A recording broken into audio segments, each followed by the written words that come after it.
G'day viewers, on the bench today I've got a Palomar TX55 3 to 30 meg solid state bilinear amplifier.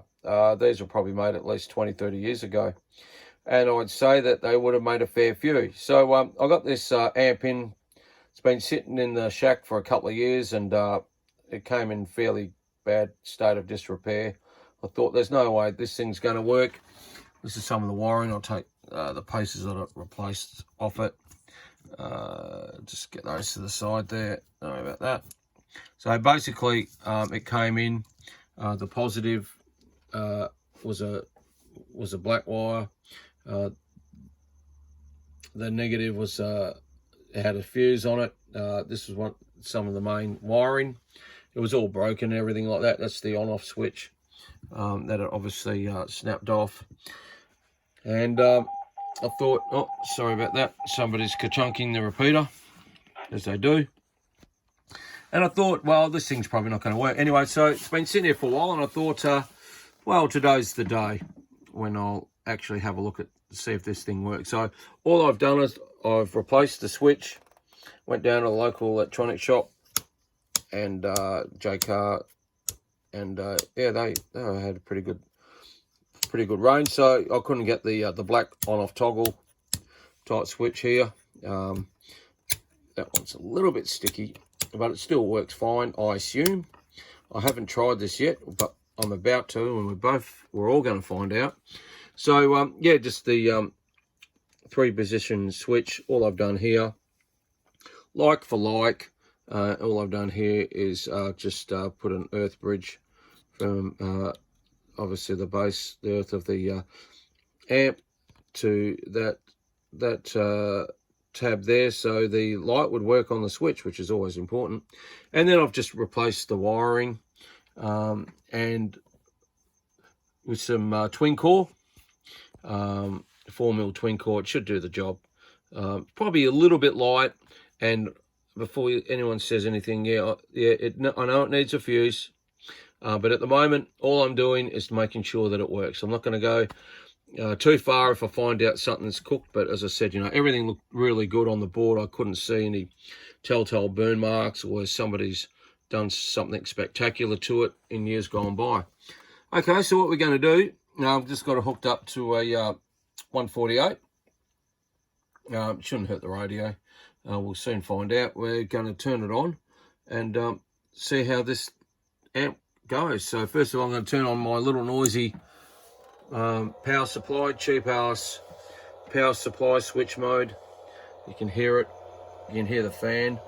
Yeah, it just drives you nuts. So first thing I'm going to do, I know I technically what I should do is just disconnect the radio. Hang on, which one's a radio? This one's a radio. What I'll do, I'll just quickly disconnect the radio, just in case. You just never know, do you, what's going to happen. Okay, here we go. Oh, so that's on. That's weird. That goes off and that lights up when it's on, but that should be... Oh, I might have to change the wiring over. Oh, I'll worry about it later. Okay, so what do we got here? Preamp. Oh, that works. Let's just be an AM. Seems to be fine. Off is on and on is off. Okay, so what I'll do now is just quickly... it seems to be like, well, no magic smoke's come out of it, so that's a bonus. And just hook up the radio quickly. Just making sure that one goes to radio, so that one's going up into the dummy load. And let's turn the radio on. It's hopefully nothing lets go there, which is good. No, it won't. And what are we going to do? We're going to do AM. So off is on and on is off. So let's just have a quick look up here and bring the meter into play. Let's just see what it does. Standard AM carrier. Oh, no, that's got to be on. Crikeys. Oh, no, that's on. Oh, that's even worse. Hang on a moment.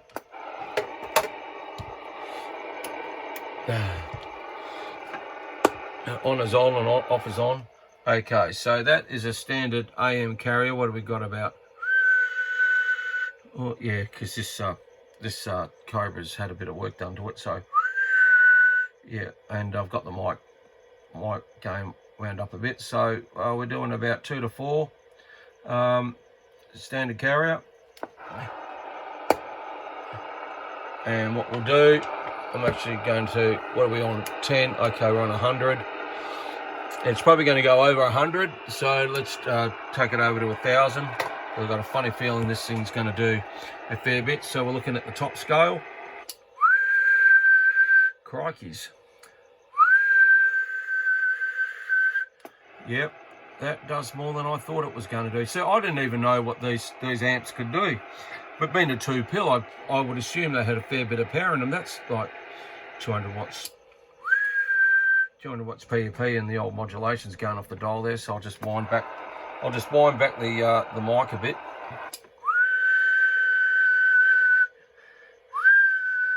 Crikeys, that's on AM. That's a fair bit. That's a fair bit of whiskies there. So let's just take it on the sideband. Just turn that down a bit, and let's see what it does on sideband. Oh, it drops down on sideband. Oh, that's a bit strange, isn't it? On AM, it seems to be putting out more than sideband. Let's do it again.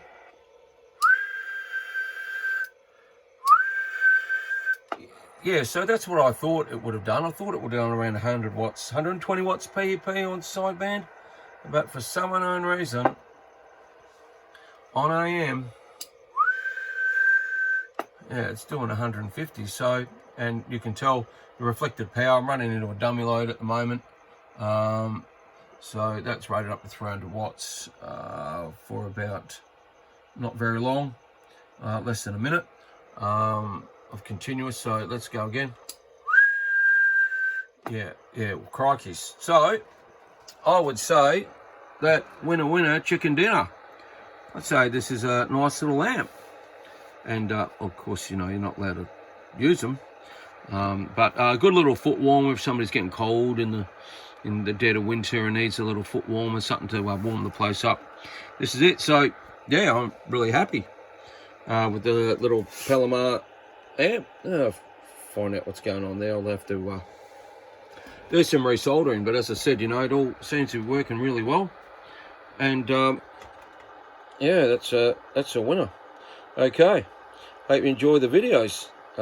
Yeah, got a fair few to come as usual. The next one I'm going to do is changing out, here's my little project down here, changing out a noisy bloody fan on a 60 amp switch mode power supply.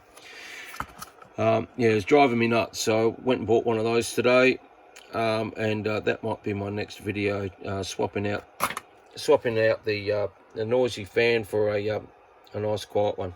All right, on to the next one. 73s, guys.